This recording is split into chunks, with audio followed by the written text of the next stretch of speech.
Good morning, ladies and gentlemen, and welcome to this Business Day Dialogues in partnership with Coca-Cola Beverages. Today, we're looking at the theme, maintaining water sustainability in South Africa, because there's no two ways about it, right? When it boils down to it, reliable access to good, safe water is essential to life, nature, and of course, the health of our communities at large. Yet, across the world, and I'm going to lay a few stats on the table at this point, roughly 2.1 billion people live in potentially water-scarce areas.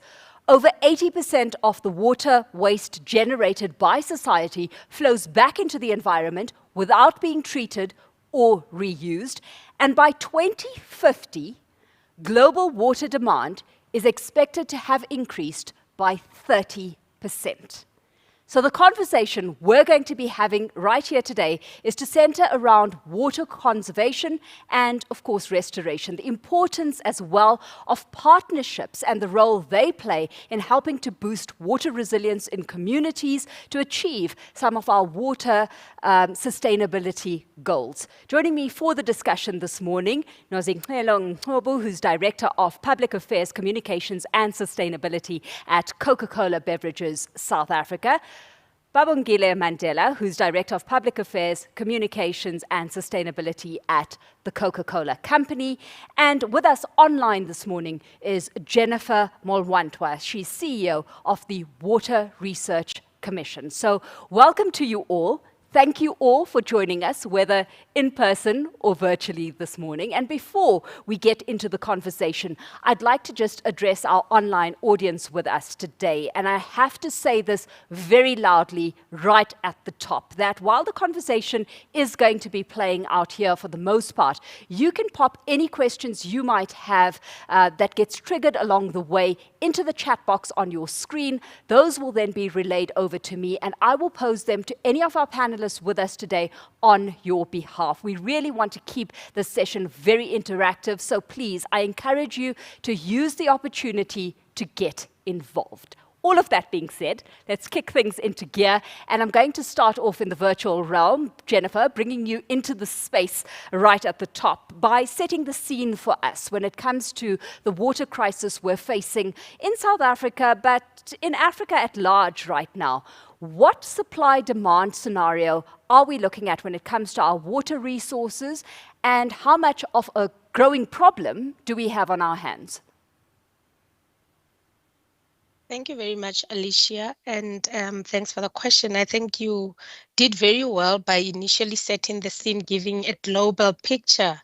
So when you're saying that there's 2.1 billion people who live in water-scarce areas, South Africa actually falls as a country. It falls as in that category, and the reason for that is that South Africa receives at least less than 50% of the world average. So we are what we call a semi-arid country. We do get seasonal rainfalls, but also we don't have because of the spatial locality, we don't receive the most rains where the rains are needed. But also we have got transboundary. So we are inland to some of the other countries. We have to make sure that those countries also receive water from South Africa and across. So that's the big challenge that we must have. The second one talks to how there's issues around water quality and the discharge of wastewater into the resources. That's a true. We could have seen what we call the green drop report that was recently released in the past year by the minister, and that's a true reflection of what is happening in the country. Our aging infrastructure, the skills and the capabilities within the spaces where domestic wastewater is discharged into the resource is not working well. But over and above that as well, we are a country that is also having this limitation. We are utilizing most of our water to convey waste. And when I say most of the water, it's like you are using the water that you could drink to actually flush the toilet. And so there's a cost implication that we must look at in that area, in that regard as well. Now we know that water is a finite resource, and we know that due to growing population, urbanization, development, the competing needs, including agriculture, industry, and urban use, as well as obviously rural use, then the demand on this finite resource is very high. We're talking about by 2030, we are hoping that the global community would have achieved what we call the SDGs, and that talks to access to water, that talks to access to sanitation. And we're not nowhere close to that. Yes, we may have, through the new dispensation, achieved up to about 85% access to the water by trying to get the infrastructure throughout the country. But some of the taps do not even have water. So the other challenge then that becomes a big, and it's a global challenge, it's climate change, right? We have seen how we are experiencing floods, we are experiencing droughts in our backyard. We're talking about the Eastern Cape, and then load shedding just adds to it. So definitely the demand is definitely higher than the supply, and we are going to see this as a growing challenge if we do not focus on what we call water demand management as well as conservation. We have to be efficient in how we use water. And in the industrial space, we have to find the best technologies to make the most yield and the most profits, but utilizing minimum water. I think that's very important for us. And Jennifer, as you highlight, this is a finite resource that we're looking at, making it very much a liquid asset that we've got to take care of, right? Nazi, let's bring you into the conversation because that's the scene that you're playing within right now at Coca-Cola. And, the scene you're dealing with very much dependent on where in the world you're sitting. But what have you identified as some of the primary water challenges that we come up against? Because we talk about reducing shared water challenges worldwide, you've got to identify and pinpoint them right at the top if you're going to get that right. Yes, thank you so much for having us, and thank you for that question. I mean, my colleague there is right on. We live in a water-stressed country, and as Coca-Cola, we use a lot of water. And specifically, some of the provinces where there are challenges is Limpopo as well as the Eastern Cape. Safe, clean water for communities. So as a strategy for the business, we focus on 3 areas, and my colleague will expand on that. The water that we use in our facilities, for example, we try to get to a 1-to-1 ratio. So for every 1 liter of beverages we produce, we use 1 liter. So there's water neutrality. The second one is resilient communities.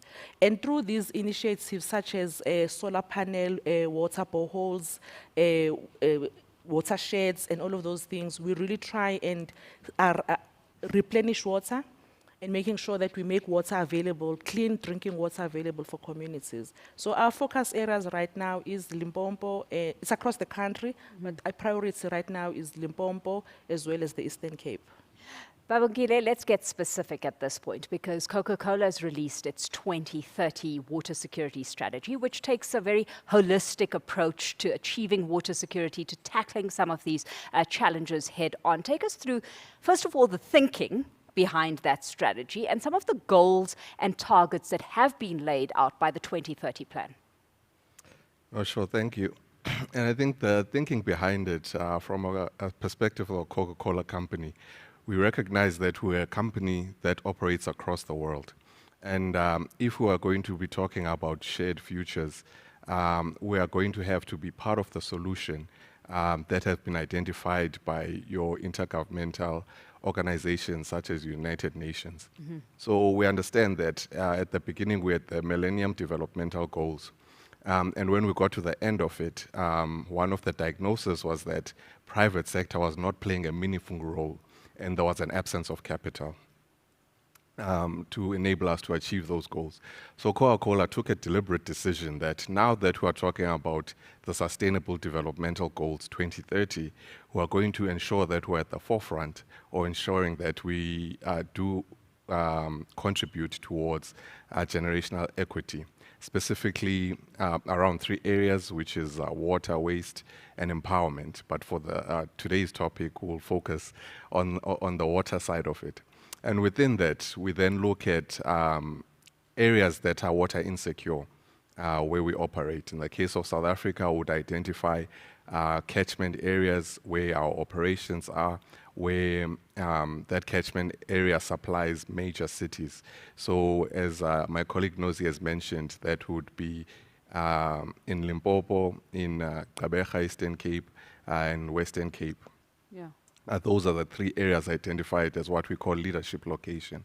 And for you to qualify as a leadership location, you must be in a water-stressed area, our operation must be there, and we must be looking at ensuring that we replenish water back to those communities, which then speaks to the three pillars that we focus on, which is, as Coca-Cola, we don't only focus on ourselves as a company. We look both at external shared water challenges and water resources, and we call that our protection strategy, where we look at the health of water basins and catchment areas in those leadership locations. Yeah. And by that, we mean that not only do we look at the quality and quantity of the water in those catchment areas, but we ensure that the discharge from our bottling plants does not pollute those water areas. And then when the water gets to communities, it's undrinkable and unusable. Yeah. And then the second element would be how we focus on our own bottling plants, where we look at the 1-to-1 ratio that Nozi touched upon, to say that we want to ensure that for every 1 liter of water we use in a bottled beverage product, we are able to replenish that water back to communities, which then speaks to our net zero target and goal for 2030. Yeah. And that replenishment then speaks to the third element of our pillar, which is our replenishment goals and objectives in communities. So the community resilience pillar that we speak about. And what we mean by that is that how do we look at, for example, in the case of South Africa, we've got lots of alien invasive species in some of our catchment areas that suck up lots of water that would be beneficial to communities if it weren't for those. So in our programs, we then look at how do we remove those alien invasive species. And we even go further. In looking at removing those alien invasive species, we then look at how do we empower women and youth in those communities to be the ones that carry out that job. So both from an awareness and an enterprise development perspective. Okay, absolutely. So really plugging then the gap that you identified right at the top, which was a lack of capital into this space and a lack of private sector involvement, right? So Jennifer, this is an approach that's been shaped by Coca-Cola's bottling partners, peer companies, governments, NGOs. What's your take on the input and the conversations that are starting to happen right now? But I guess more importantly, how the conversation that's being had is translating into implementable action. I think from what the colleagues have indicated, there's really, I think, hope.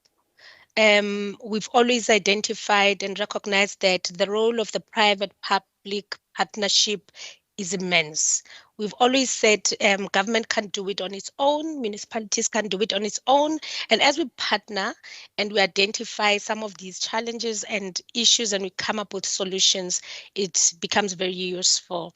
I hear them talking about the one-on-one water to create the beverages and all of that. And I ask myself that maybe we're not even talking the right conversation. We should be saying we have reduced it from X to 1. And can you imagine if we then went on a competition in the country and said to all of those that are producing or using water for produce to say, can we see as part of sustainable reporting how much reduction of water has happened throughout the processes, and this then can become a flagship program that then, as I sit and I want to go and buy something, I've got the choice and I say, I want to go with the most sustainable company. So the education and awareness, I think also of our communities becomes very much important on some of these programs, that is not just being done just for the company itself to just feel good, but it's Yeah. really contributing to the bigger picture in the country. And I think that's quite, for me, important. The innovation and technology that companies have to start doing. We cannot do business as usual. And maybe today we're focusing on industry, but I want to also touch on the agricultural side of things. How much water do we use to produce a crop, to produce crops that then become feeds and inputs into other services or productions that are out there? We cannot be also using our sanitation, for example, systems similar to what we've had. I mean, the toilet hasn't been reinvented for a long time. I always want to give people, when I talk about innovation and technology, I say for a very long time, you just knew a toothbrush as a toothbrush. And today, when you go into a shop, there's a suite that you can choose from, and you actually make the choices that will be best suited for your condition. And that is how we also need to see water. I think my Nosy also talked about groundwater use, and I think that's a very important aspect, right?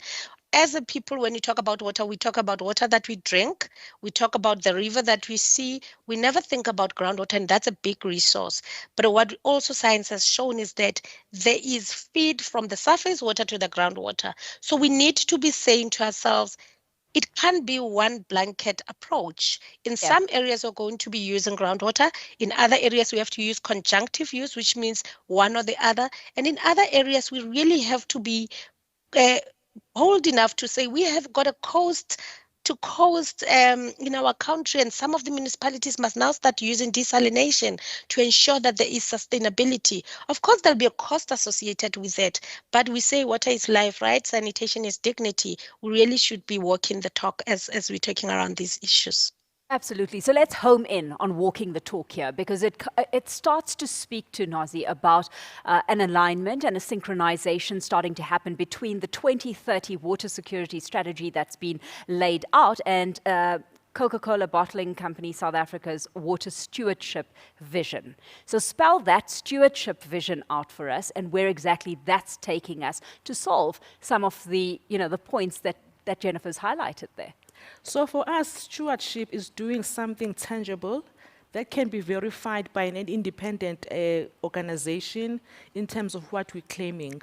So specifically, we're looking at launching groundwater projects, the boreholes, and we're looking at clearing the rivers, and we're looking at also fixing our own operations. So if we have to be specific about the numbers, in 2022 alone, we were able to give back just under 1 billion liters of water. That's over 1,000 Olympic-sized swimming pool water that could fill over 1,000 Olympic-sized swimming pools. And our target is to get to 5,000 Olympic-sized swimming pools. We worked very closely with the Day Zero Gqeberha situation, where we also introduced about 9 borehole systems that provided over 10 million liters of water. And where we could not get the boreholes up and running fast enough, we deployed 3 tankers that carried 35,000 liters to communities. I must say that the partnership we've enjoyed with the city of Nelson Mandela Bay, as well as the Ministry of Water and Sanitation, has really allowed us to be very, very specific and very tangible and respond to the crisis on the ground. And as Babongile has said, we work with so many women and young people on the ground who work in supporting the clearing of water, the foreign vegetation. So looking at the circular economy as well. So it's not just clearing the river, but creating a solar economy. So for us, stewardship, just to go back to the question, is really, really pulling together tangible programs that bring change and that can be verified by independent organization. As a company of our size, we can't make empty claims. There's a lot of greenwashing happening. So through various organizations, locally as well as internationally, we're able to verify. So the amount of water that I speak to is not something that we worked up, from ourselves. We had this organization tell us that from these systems, this is how much water you've brought back to the country. And of course, we're looking at innovation we're looking at more partners to help us in the space. Because without water, there's no Coca-Cola Beverages South Africa. This is very, very pertinent to our strategy. It's at the center of our strategy as a business, and it's something that we'll continue to work towards with partners in ensuring that we reach the goals. So, Babangile, there's a definite alignment that we're seeing between the water stewardship priorities and the 2030 strategy, right? When it comes to some of the achievements that Coca-Cola has managed to register up to this point, and I'm cognizant of the fact that we might be having this conversation today, but this has been very much a business imperative for a while now. Are the targets that have been laid out by the 2030 strategy viable ones, bearing in mind 2030 is just 7 years away? Yeah, no, absolutely. And I think, as Nozi was saying, we used science-based methodologies to measure progress from when these strategies were developed and adopted by the company.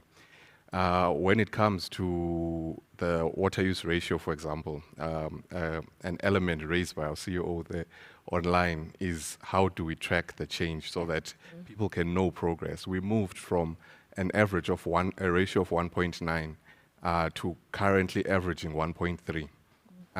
And our target is 1-to-1 by 2030. So we are ahead of our target as it relates to that. And when we speak of our replenish targets, in communities and so forth, we currently globally do reach the 100% target in 2016. By 2019, we're at 150% of replenish.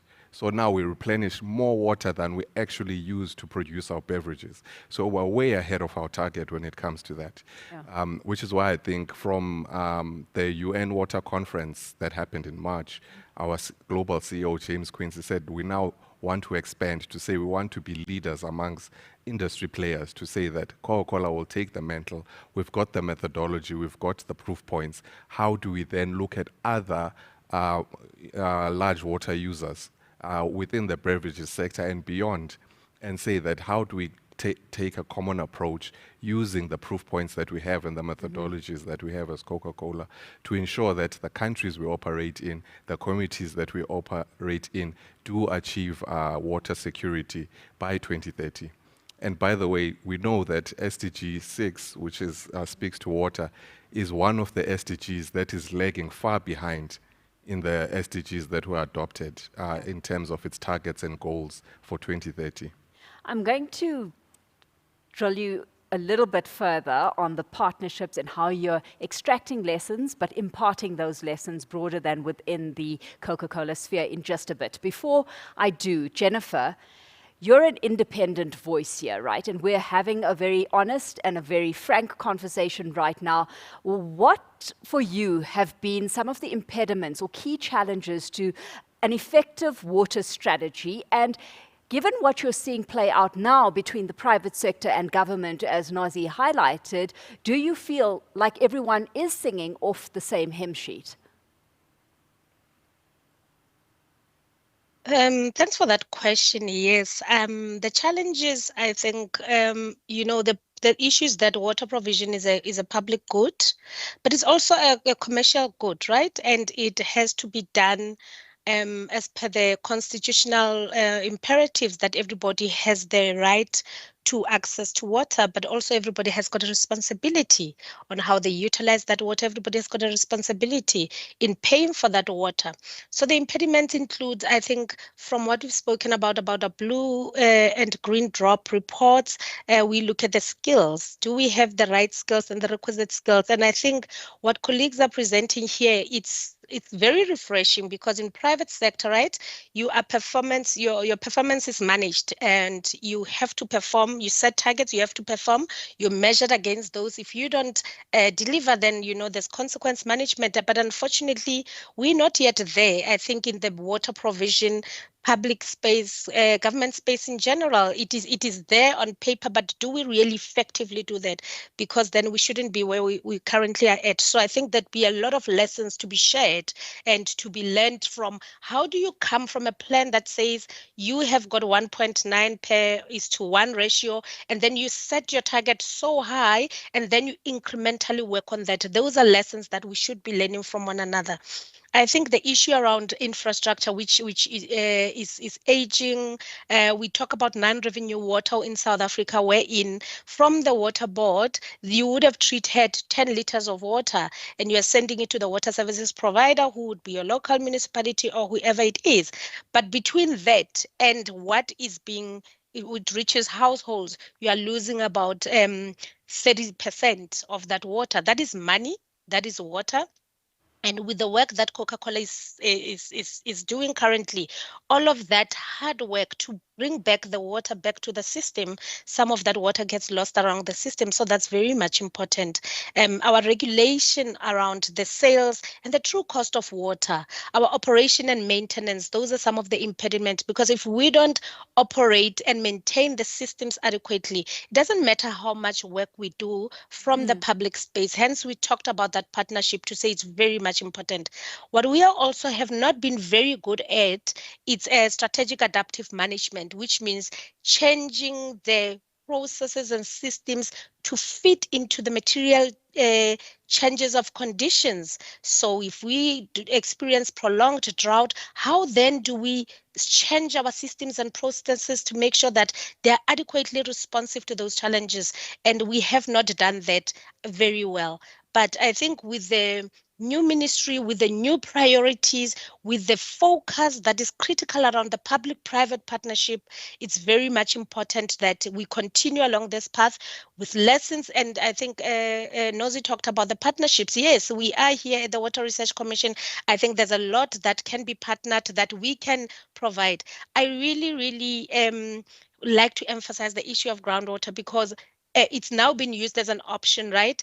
Load shedding is affecting water accessibility, and then everybody just drills their own borehole. And there's companies out there that even advertise, we'll drill you a borehole. But if this is not done methodically, scientifically, we can actually end up dehydrating the aquifers and making the problem even bigger. And so this is our little storage that we have to really tact and gradually, and making sure that it makes sense. So the work that Coca-Cola is saying they're going to do, it's compatible to addressing these challenges, is compatible to the vision of the National Water Resource Strategy, to the Water Act, to the ministerial priorities, the departmental priorities. So I think they're contributing to the bigger picture, and that is a good thing. Okay, I think that was a seamless answer that was given to the audience members. If you did experience a little bit of a blip, it's a feature of load shedding in the South African economy that we've all become used to. But the conversation happens, the show goes on nevertheless. Babangile, let's pick up on a lot of points that Jennifer's highlighted there, right? Because you indeed have to identify challenges like that in order to come up with the solutions to realize any progress. And Coca-Cola has been very vocal about the fact that in 2015 it became the first Fortune 500 company to replenish all water used in its global beverage production, right? How exactly did you get that right, despite some of the challenges? And on the theme of extracting lessons, what lessons are you now sharing with others who are involved in water-intensive industries? No, thanks. I think we're very proud of that as Coca-Cola to be one of the first Fortune 500 companies to replenish the water that we use. And I think the lessons that we could impart is that when you going towards water replenish strategy and action plan, it needs to be led from a leadership level. From our perspective, when you look globally, it's led by our CEO, our global CEO. When you look locally, our local managing directors ensure that they're at the forefront of pushing the sustainability agenda. And then externally, you need to be data-driven. So we hire lots of geologists, hydrologists, and so forth to first map out your catchment areas, the available water sources that are in a country and so forth, so that when you are creating public platforms or multi-stakeholder platforms, you're able to have tangible data that you are able to then measure and monitor over time as you move towards your targets. So for me, that element is quite key, to have a science-based approach of how you then move forward on your stakeholder engagement. And then what was mentioned earlier is that you cannot do this alone. If you are a company or a state, you cannot be arrogant and say either I have the policies to do this by myself or I have the funds to do this by myself. You are not going to get far. So for us, a multi-stakeholder approach where you ensure you've got the state on the table, you've got private sector, and you've got the affected communities, because at the end of the day, water is a basic human right. So that multi-stakeholder platform is very essential and key so that we can all hold each other accountable. From a private sector perspective, we ensure that as we're using our nature-based solutions to make water available, then it goes towards the level of the state and municipalities who then provide the infrastructure that will then take that water to communities. So I think some of the lessons are related to that. Just to recap, that leadership needs to drive this, it needs to be science-based, and it needs to be multi-stakeholder and partnership-driven. And what needs to be underlined as well is, the fact that there is no one big fix. And I can't remember who said it, but there's no blanket approach to tackling this, right? Markets need to develop targets grounded in the context of their own operating environments at the end of the day, their own understanding of some of the risks and vulnerabilities that are at the forefront. Is it a tricky thing to do? How tricky is it? It's yes and no. So far as there's political will, that's highly demonstrated. Where you look at the global stage, the UN just adopted an accelerated action plan on water, the first of its kind in 50 years, to ensure that we reach our goals in 2050. And from that, you've got the UN Global Compact, which is where the businesses play a role.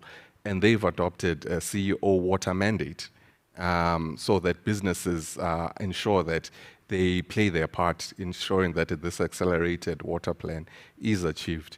Then when you go to your local level, at country level, you then have your national developmental plans and your water strategies, as the CEO outlined earlier on, that get adopted to ensure that you bring these high-level agreements among states to life and practicality at the local level.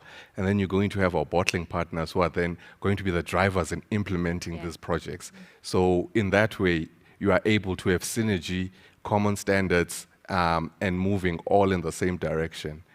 What a nice segue to the question I'm posing to you, Nazi, because one of the realizations that Coca-Cola's come to along the way has been that more than 73% of our global water footprint is used in agricultural ingredients, which is what Jennifer highlighted as a key sector that we should be focusing on. And so you've attached very high importance to dealing with your supply chain to identify some of the problems, some of the challenges, but also some of the potential solutions and opportunities. Is getting buy-in on partnerships like that along the way a hard sell, especially in the current economic environment where you've got businesses, quite frankly, having so much else to worry about? Yes. As Babongile said, this is about the presence of a political will at any structure, whether it's community, whether it's government, or even the agri-sector. So as the bottling partner, we do work with a lot of sugarcane farmers, and through many initiatives and projects.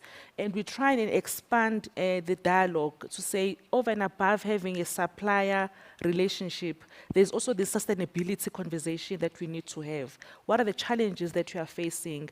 And as a company, we can support, but also how do we mobilize other industries in the value chain to help work with the farmers. And I think if you look at the sugarcane industry specifically, this is the way we tap into the agricultural space. We have very, very progressive conversations about where are the leakages, what are the challenges, etc. And it's also to this point where, as CBSA, we've provided funding to sugarcane farmers that would not have received funding from a commercial bank to make sure that, and it's not just sugarcane farmers, it's any crops, where things like infrastructure is procured, it's maintained, and ensures that there's fewer leakages. So specifically, over and above us as a company demonstrating the willingness, we have expanded our conversation to be not just supply chain, but also sustainability agenda. And we just recently embarked on a decarbonization project where we may not use as much water in our production manufacturing process, but we get caught in how the supply chain is using or abusing the resource, and that is why the conversations are now broader than just commercial, but they're more sustainable. I asked you about, how much of a hard sell it is getting the buy-in of those supply chain partners along the way, because initiatives like the Alliance for Water Stewardship Principles are now standard requirements for your bottling partners. So one almost gets a sense that in some quarters, a bit of a nudge has been a necessary feature. No, absolutely, absolutely. To your point, we have so much else to worry about. But when you have a company of this size saying, yes, we have all of these things to worry about, but let's also prioritize this, you find that there's then this awareness that gets created, people begin to see the picture differently, and then with the funding and the support, because we don't just go and say, hi, Mr. Farmer, you must do ABC. We say, hi, Mr. Farmer, ABC will benefit you and I, and this is what we're putting to the table. How do we move forward? And as to Babongile's point, these things are measured. It's not just the target that sits out there. It's actually linked to our performance contracts. It's also linked to our performance bonuses. So it's right there in the middle. It's the receive center focus, but also that's how we incentivize our sustainable, our supply chain, as well as our suppliers, to say, as a company, this is what we want. And we want to be aligned or partnered with companies that share the same vision. How do we work with you to make sure that you are closer to the vision? Of course, these things are not immediate. You set timelines, etc. You are right. There's a lot that we worry about, but the point is when we approach a supply chain to have these conversations, we don't demand and ask that they should do X, Y, Z.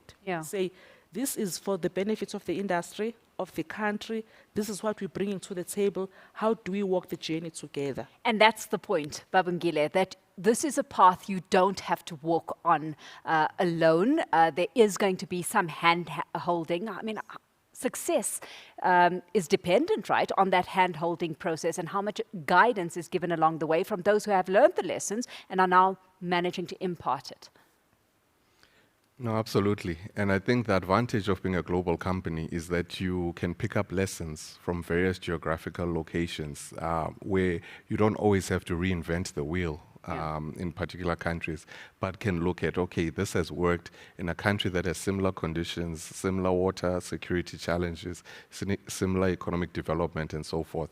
And you're able to share those lessons so that you don't always start from scratch, but are always building, to ensure that we are able to hold each other's hands and learn lessons. Because oftentimes we think that you are only there in stakeholder engagements to impart knowledge, but through having your communities, government and private sector, you're able to see blind spots that as one organization or entity you would otherwise have not seen.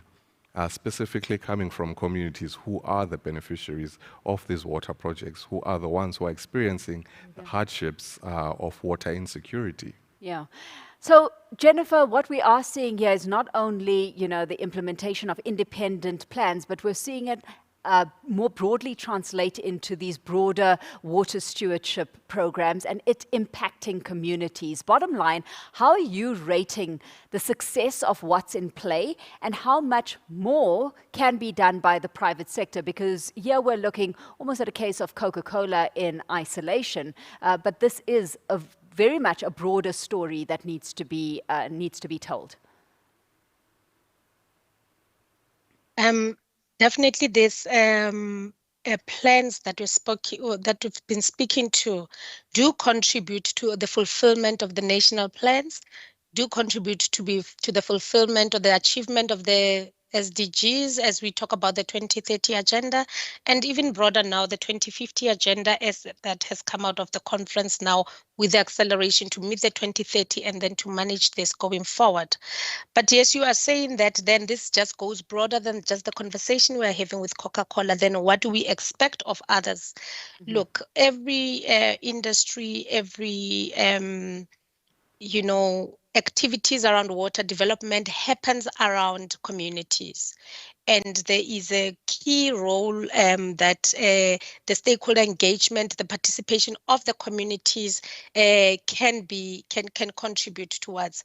But it's not just that contribution. I think it's also that measurement. I'm very also enthused around the focus on women and youth, because if we don't train our young people to be able to lead what we are currently doing for tomorrow, then we're not going to be able to achieve anything. It's just our plans, and then when we're no longer there, they may not see eye to eye. So ensuring that there is a vision and there will be succession planning, and these things are being carried through, for me really is an important aspect that we need to be looking to.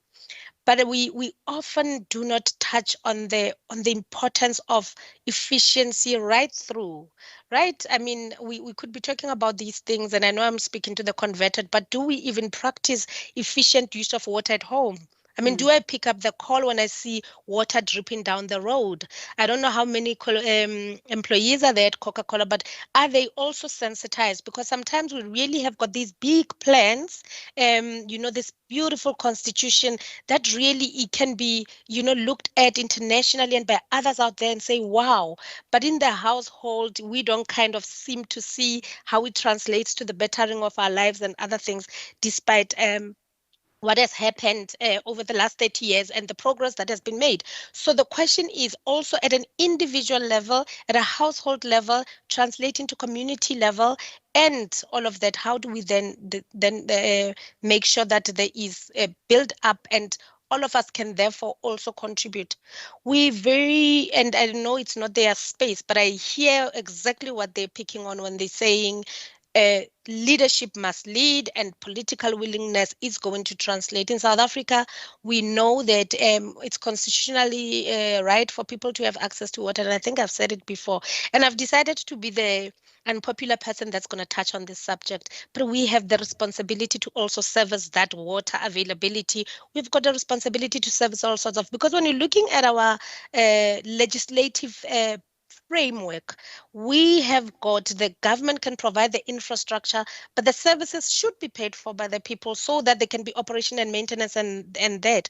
And that doesn't discount the fact that we would have indigent communities and indigent people that may not be able to, but we really need to be driving the message home. We're not going to have this services that we demand if we are not contributing. I think the stat shows that the South African tax base is shrinking. I think we have seen with the challenges of the COVID and other things and developmental needs that really something needs to give. So I think that is the key thing I want to talk to. But also when we're engaging the communities, it's critical issues around pollution. We kind of we also pay so much attention on the pollution of effluent into the resources, but we don't say much around the solid waste pollution that is happening at a household level, at a community level, and then that's what's also impacting on our resources. It's so encouraging to hear a company of this size talk to issues around cradle to grave, when you're saying it's not just what we do as the company, but also those that we do business with needs to have an aligned strategic vision with us. I think that's going to go a long way. And as I have said, there's a lot that in the public service we really have to learn from the private sector. And I loved what Nozi mentioned around. It's part of their performance. So we are kind of sitting in a situation where professionalization of the civil service, it's something that is on the cards. It's been passed. I think it's the legislation is just coming out. It's a presidential project. And until we get that right, and then we acknowledge that we've got weaknesses and we can learn from colleagues such as Coca-Cola and others, then we will take this country forward. So I think that is my contribution really on the unsaid truth. As you've said, I'm an independent person on the panel. Thanks. Absolutely. Well, Jennifer, thanks so much for that. And at this point, ladies and gentlemen, I'm going to be opening things up to our audience now. So once again, to those of you who are watching online this morning, please can I ask you to pop any questions you might have for any of our panelists with us this morning into the chat box. I will then direct it on your behalf to them, especially on this water sustainability agenda. And perhaps let's bring in as well some of the realities that you've had to confront along the way, so we can see this engagement that we're having today culminate into a meaningful and an impactful one at the end of the day. We've already had a few questions come through, and I'm going to possibly, Jennifer, stick to you for a minute, because a viewer has written in asking, I'd like to know if would not be possible to make a regulation or law in developments in certain areas of South Africa to incorporate water systems that don't waste water. For example, using wastewater to flush the toilet. What's the challenge or a reason why something like that is not a regulation, is not law? Thank you very much for that question. I think that is, I spoke about our legislation that is so, renowned and looked at with so much, but there are those nitty-gritties and the little things, and it centers around the procurement processes, right? One of the things is that you have to have your 3 codes, you have to be transparent, you have to be fair, you have to be competitive. But when you're talking about innovation and technology, you don't find those on the shelf. And I think that has been our challenge at the Water Research Commission talking to. We have got these technologies, they have been funded by the South African public, and we have got a responsibility to at least try and test them. And we have not yet arrived there. But what we have done with partners, we have looked at influencing the National Treasury and around the Division of Revenue Act to say that, yes, it should be the supply chain processes as we know them, but where there are opportunities for new innovation and technology to be utilized, then we should be able to do that. So that is really an urgent matter that we have to have on the table. We talk about sanitation systems that really reuse the water, for example, and there's no discharge. That is the future of sanitation and of toilets, if I may call it that. But we are not yet there in our legislative reform to be able to accept that. So we are looking at these new ways. One of the works that we are doing currently at the Water Research Commission is also looking at the model of delivery, a new model of delivery or an alternative model of delivery of water services to say what has been working, what hasn't worked, and how do we make changes around that in the legislative framework. Thanks. Yeah. Thanks, Jennifer, for that. Nozi, another question. Rural supply in South Africa. Most rural areas in South Africa, especially schools and clinics, do not have safe, sustainable supply. Water plus energy equals supply. Considering the state and cost of energy supply, how do we start to solve this problem quickly? Because one of the top 2 causes of death in Limpopo, for example, is waterborne disease from unsafe water. Thank you for that question. Jennifer has said that there's a lot of technology out there, and it's how quickly do we adopt the technology. To answer that question, we have been working with many communities where we have installed solar-based borehole systems. And a solar-based borehole system is not just a tap where you can also just get water, but it also introduces sanitation system in place where you replace the old toilet system, the old drop system, where you actually put sanitation. So we've started slowly working with partners where we now begin to install those and making sure that children are safe. We're working with schools, working with communities, and making sure that we transition into those. It's not moving fast as we would like to, mainly because these things are about partnerships. So it's the buy-in. We don't just walk into a village and say, hey, Coca-Cola is here, we're going to help you. There's a long process of engagement, of partnership, and when you embark with a government school, for example, there are a lot of I don't want to say red tape. There are a lot of things that you need to observe before you get to that point. Because as much as it is an urgent problem that needs to be solved today, there has to be a systemic Exactly. approach to Exactly. dealing and tackling with this problem head on effectively, right? Let's just home in for a minute then on your Cokeville sites, because that's happening in partnership with the Ministry of Water and Sanitation, and it's part of your broader stakeholder collaboration in warding off. It started off as a warding off Day Zero in Nelson Mandela Bay Metro. What impact are you starting to have now in other regions, and how quickly are you managing to see that translate as you identify more problem areas? So the areas of impacts vary. For example, you begin to notice that not only is water available, but the healthiness of the community improves. The livestock improves. And we are getting more and more requests, obviously, to partner with various communities. So the impact is very, very positive.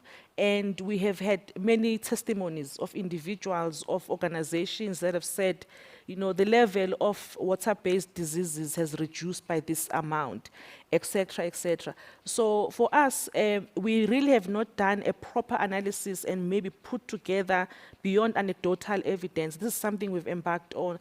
But just from word of mouth, engagements, et cetera, we're beginning to see that impact where it's not just one community that gets serviced, but it's spreading across the healthiness of the community, the yields in the plants, livestock, etc. Because at the end of the day as well, we don't just want to get a tap. We want to introduce a broader systems that feed into community gardens, that feed into troughs for animals, etc. So it goes just beyond a tap that is water borehole based. Babangile, I know the topic today very much focused on water sustainability and how we get this right. But how is this all tying in with the company's broader sustainability goals? So your climate targets as a start. Yes, so I think we could say that water is a multiplier. If you've got water, water contributes to health of people and livestock, as Nozi said. Water contributes to the agricultural sector. So for us, when you look at our watership stewardship and how it ties in broadly with our other goals and so forth, when we are talking about net use, we are talking about now our climate targets, how we want to ensure that for Coca-Cola, as we operate, it should be as if we do not exist as it relates to negatively impacting the planet and the earth. And then with waste, which is our second big pillar, if you look at certain rivers and so forth, Jennifer from the Water Commission did mention that part of the problems that we have is that we've got lots of waste that ends up in rivers, seas, and oceans. So in looking at water as the one pillar and then looking at waste in the other pillar, playing in those spaces as Coca-Cola then ensures that we have a holistic approach to our sustainability and our positive contribution to the world, society, and the planet. Absolutely. So as we start to wrap this conversation up, I mean, it has been a very insightful one that we've been having over the past hour. Jennifer, any closing remarks from your side? Yes, thank you. I think we touched on the fact that it's not going to change what is a finite resource.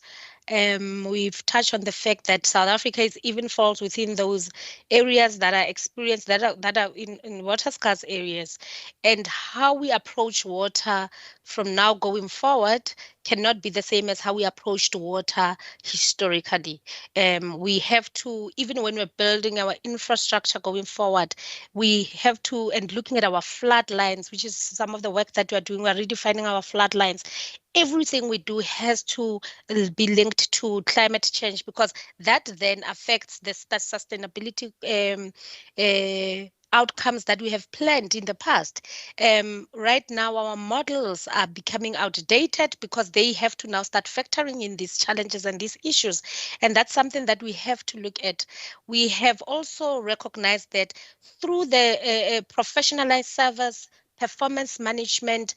Companies such as Coca-Cola have demonstrated that they've set targets, they're able to achieve them. There's a lot to be learned. The partnerships are critical. Government can't do it alone. And the contribution that's been made really will make a difference. But it's not just focusing on Coca-Cola. We need to be looking at the entire value chain. And I mean, we have over the last 20 years or so moved from just looking at water, but saying from looking at the entire value chain and saying we're looking at from source to tap.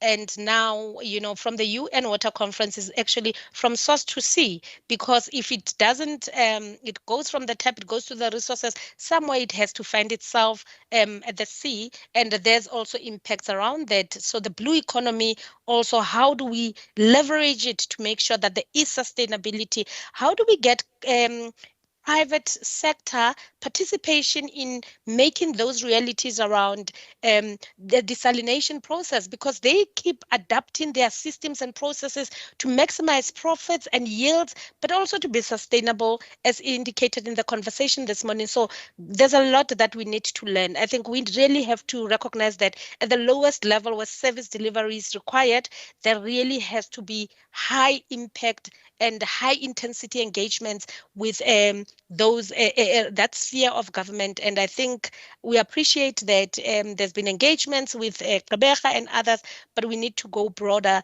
as stakeholders and as the water sector in particular in this regard. Thank you.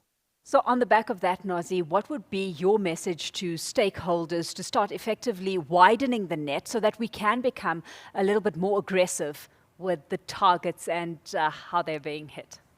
I think for me, in closing comments, it goes back to the point you raised earlier on. We do have so much to worry about, but there are glass balls and there are rubber balls. Water for us is a glass ball. How then do we prioritize it? How do we expand our conversations to beyond commercial conversations, but they become sustainability conversations? And it's really about partnerships. We cannot overemphasize that. There's so much we can learn from government, and certainly to Jennifer's point, there's so much that government can learn from us. There are so many learnings and technology that is out there. And I mean, I will use this opportunity to challenge government that there is opportunity here to relax some of the regulations, because you identify a problem, it takes time to resolve the problem, because there is, regulation A, regulation B, regulation X, Y, Z, which is important for the constitution and the governance of the country. But sometimes certain problems don't require us to follow through. We need to be agile, to be adaptable. Yeah. So it's partnership, agility, and shared learnings for me as a closing comment. So Babangile, what role are you playing in starting to change some of the conversations that are happening on, at a boardroom, at an executive level, when it comes to industry moving beyond profit and moving to a focus on the greater good? Yes, I think from my perspective, is what we're doing in that regard is to say that we look at our ecosystem and say, who are our biggest partners, who are our biggest suppliers, who are our biggest clients and customers. Mm-hmm. You mentioned earlier the AWS standard, to ensure that if you are supplying us, you must be compliant with the AWS standard. If you were in partnership, I don't want to mention other brands, with brand A, instead of just looking at the profit that we can make from this partnership, how do we also ensure that our sustainability agendas are aligned, and we gather our resources to ensure that we increase our impact in communities, in spaces that we operate in? Because one company cannot do this alone, but companies together to ensure that you do not only exist as a company or live as individuals, because at the end of the day, we're individuals and customers before we're employees of companies, but we all want to live lives that are sustainable. As companies, you also want to operate in a sustainable manner to ensure that you can guarantee what you mentioned earlier, your long-term profits, but also the livelihoods of your customers. And I'll end off by saying it speaks to our motto as Coca-Cola that we want to refresh the world and make a difference. Absolutely. Well, let's leave it there. Thank you all for having joined us in conversation this morning. Babungile, Nazi, and Jennifer, it's been an absolute pleasure hosting you. Of course, this is a Business Day dialogue in partnership with Coca-Cola Beverages. I'm Alicia Seckham, and to our audience, thank you for having joined us all this morning. Bye for now.